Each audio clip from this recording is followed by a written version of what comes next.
Hello, my friends. My name is Tommy. Today, we are going on a magical adventure in the forest. But this is not just any adventure. Oh, no. We are going to find amazing animals and things that start with every letter of the alphabet. Will you help me? I knew you would.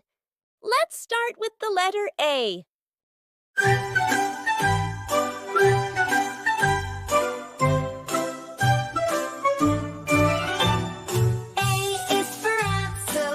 And small, it carries food and doesn't fall.